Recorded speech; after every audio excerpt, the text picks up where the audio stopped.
So I got some Yacht Devices stuff in. Wi-Fi gateway. So I'm going to hook that up and make a little film about that. Alright, so this is the packing list. You can't get much simpler.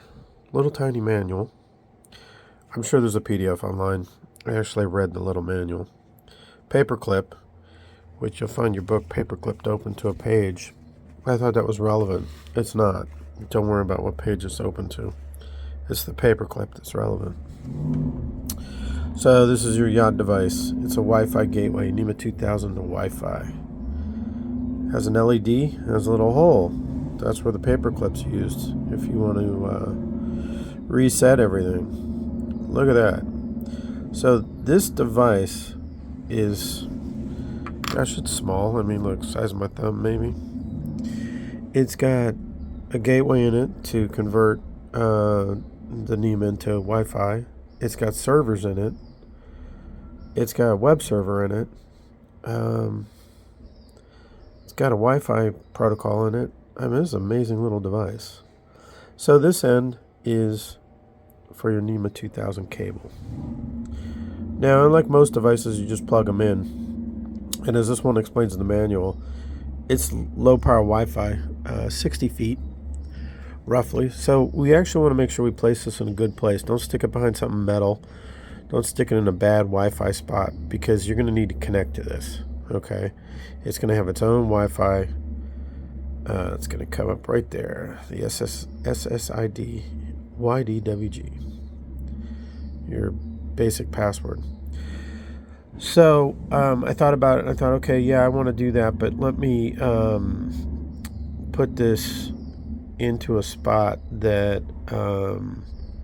can be out in the open, so I got a good connection. So I'm gonna have it off my network. Now, your standard NMEA 2000 cables like this one right here. Okay, I got myself a nice little short one. And I want to run this up in the inside of my console so it's at a good spot. This guy can plug right into it. And so let me get that done and I'll show you. Okay, so this was an existing NMEA 2000 bus and out to the device here. And I'm adding on the other one I just showed you, a cable that goes on the device. Now I'm tightening this thing on. You'll notice there are two wheels here. This wheel you tighten down, and then you tighten this one against it. Stops this from getting loose.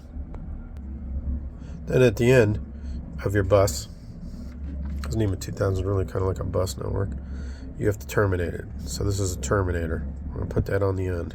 Put little Arnold on the end of the network. All right. Now, if you see my other videos, you know we're at the back of the console. There's my shadow drive for my autopilot. It is a mess back here. What can I say? It's a boat from the 70s. So here we go. Yacht Devices Wi-Fi. Now I got it, and I'm eventually going to mount this up. But right now I'm just going to test everything. So I'm going to take this sucker and just bring him up here and drape him over this so I can get everything tested. Okay. He's going to be upside down, but I don't think that'll matter any. Okay. So that means he's, midship. And should be powered once I put the bus on. So we're going to go turn the power on to my NMEA 2000 network, and we should see some lights. Okay. So I have a network labeled, or a breaker for my NMEA 2000. This actually powers the whole network. I think it's a pretty good idea. I can check things better that way. I fired up my Garmin as soon as I did that. It's my autopilot. I'll see if it's going to affect this at all. Put that on. All right, so let's go back down.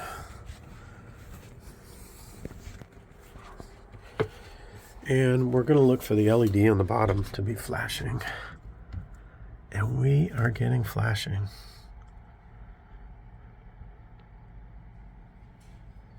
Okay, da, did da. That is the okay. All systems booted up and good. All right. So now we're going to get onto this network. Okay, device is booted up. Let's check her on Wi-Fi. Using a tablet, because that's my main goal here, is Navionics on the tablet. Oh, somebody's got Starlink, huh? That's new. It's my neighbors. T-Mobile. There we go. Look at that right there. Boom. Whoop, wrong one. Damn it. That changed on me quickly, didn't it? So let's go back. And we'll go back. And we're going to try this again. There she is. Okay. Password. It's the same thing as my luggage. 1, 2, 3, 4, 5, 6, 7, 8. Yes, you Spaceball fans better get that reference.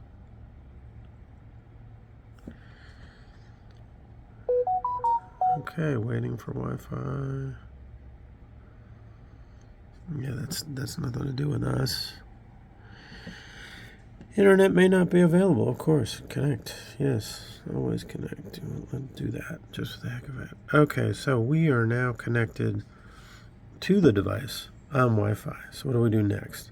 Well, next, we're going to go to a browser. All right, let me get the address in there. Okay. I put in the IP address, the private IP of the device. It's of course in the 168 subnet 4.1 is what they've given it. They specify that. This is not a mystery. It's right on the device. Okay, check that out. There we go. Nice. Okay, now let me see what my login's supposed to be. Okay, quick refresh on the manual. Users admin to get on the Yacht Devices main page there. And now we're in.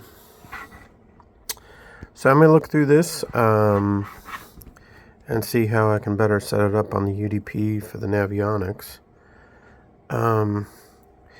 Now, let me just say that I went and I'm connected to the default network that comes on this device. So the boat has a Wi-Fi. Do we want to have this device connect onto that Wi-Fi? At first I was like, yeah, for sure. But then I was thinking, man, we got a lot of traffic on that network. I don't know that I want that. I might want to keep a separate network for this. So for the time being, I'm not going to make it join. It's something you got to think about.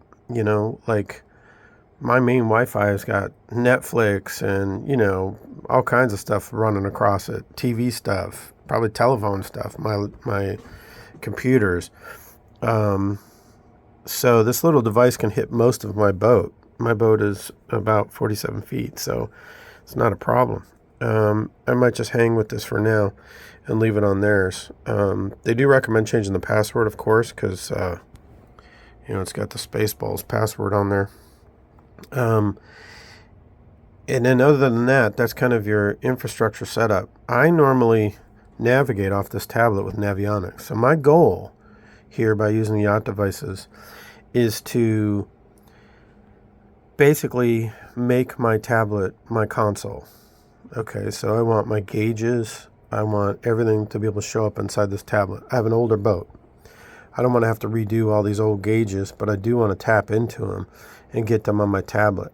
And this particular tablet does have cell coverage, but I can leave it hooked up on Wi-Fi to, kind of like an admin network. So, okay, so we're connected on the Wi-Fi to Yacht Devices Wi-Fi. And now I run up Navionics. Navionics runs up. Okay. And I go to Menu. And I go to Paired Devices. And check that out. Yacht Devices is there. We can click on it. It shows us the IP and even the port number. It says TCP.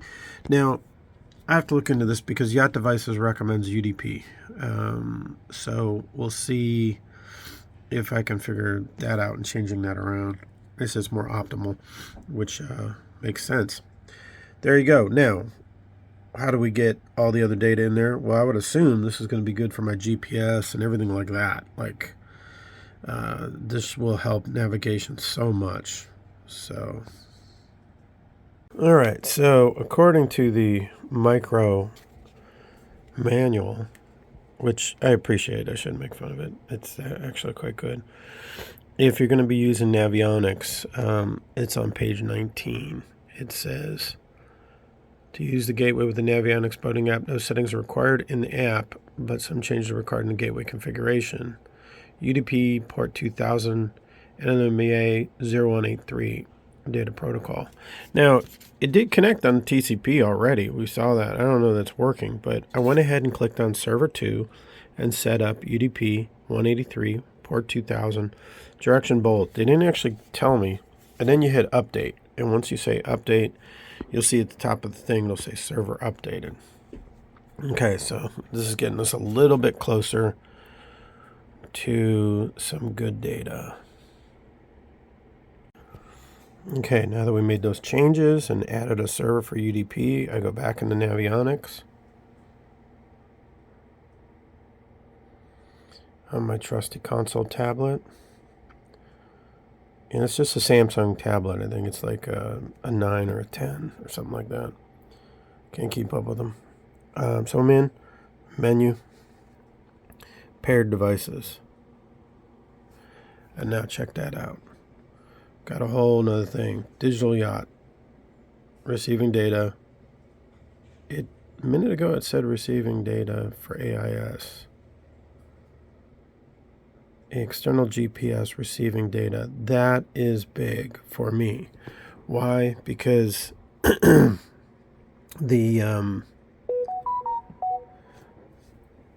GPS. So I have a higher res GPS on the boat, of course, and it's up top. It's like 17 feet up in the air, and it's in the middle.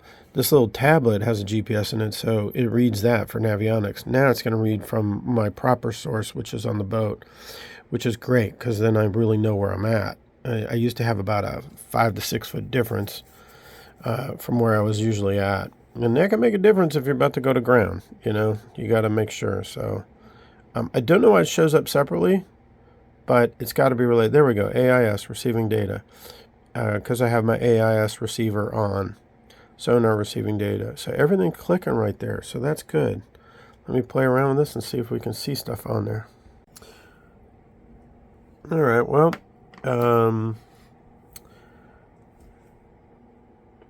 what I found out here is that if you go under paired devices, so the top one is in fact a UDP.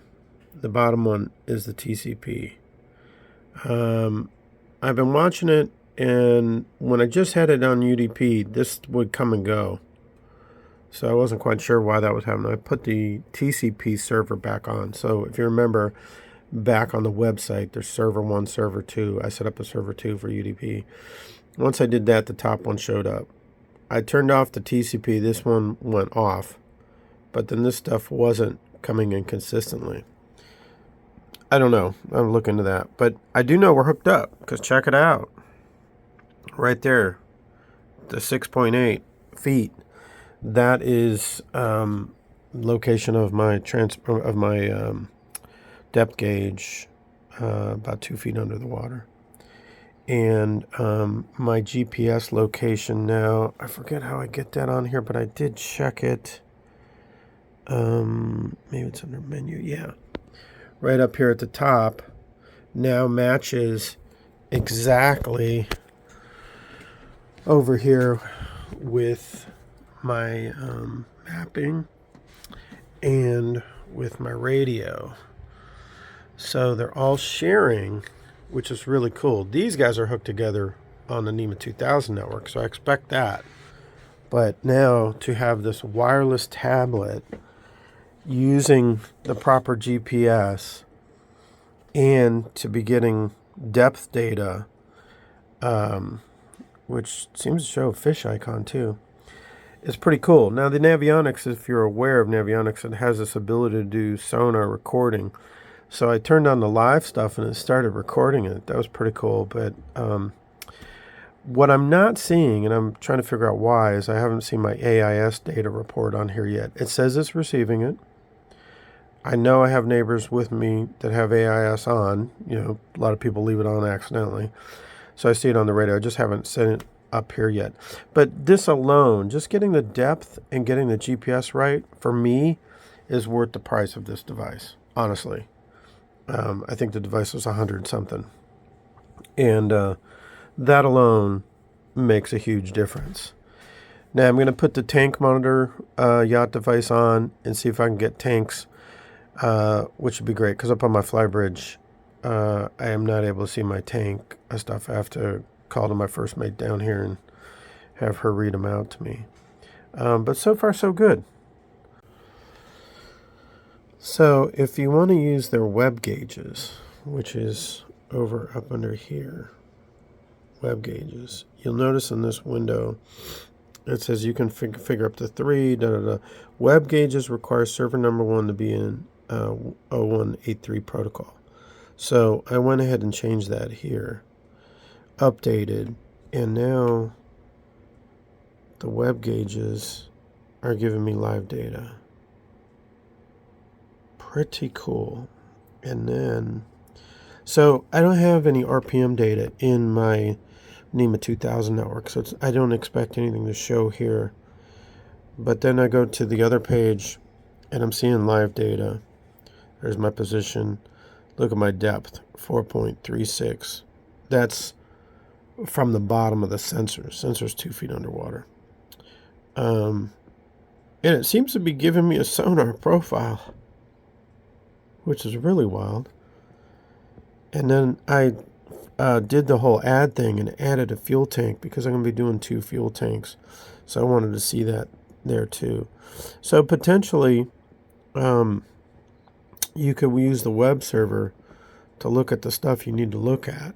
It certainly helps for debugging stuff, because now I know that it's coming into their system and it's working. And my end goal is that I see everything either from my Garmin or my Navionics. But this is a great way to check. I don't know why the GPS keeps going back and forth on my compass. Sorry, but yeah, it's stabilized. But yeah, so you set that up and it'll change. Now let's see if that made any difference inside here. Still reserving data. I'm still connected on both the TCP and the other one. Let's exit and just double check this. Okay, we're going to fire it back up. Okay, Navionics. Again, the reason I'm rechecking is because I changed the server number 1 protocol. Okay, I'm still getting my depth down here. That's good. I go to menu. I'm still getting my live locations. Let's go to paired devices. And I'm still seeing both. So I think that's a win-win. I can do both now.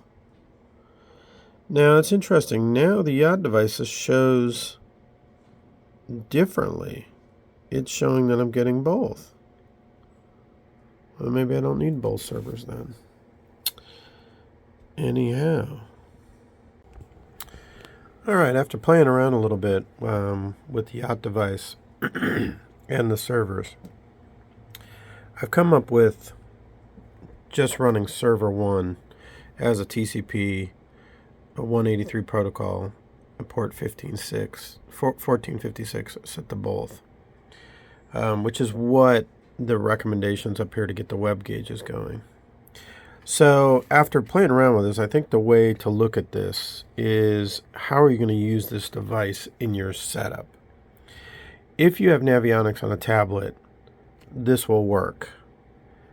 If you're going to use the web browser to view the gauges, as is under here, web gauges, this will work. This server setup will work. Now the manual says that if you're going to use Navionics and you want to be faster, not making devices busy, do it as UDP.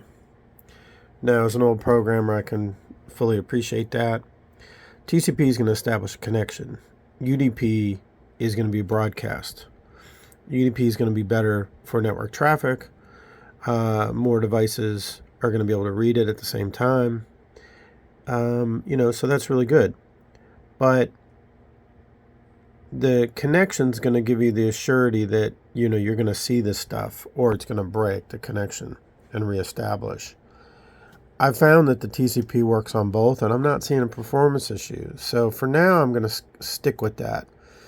If I end up not using the web gauges, I'll probably just go to the UDP and turn server 1 off and go to server 2.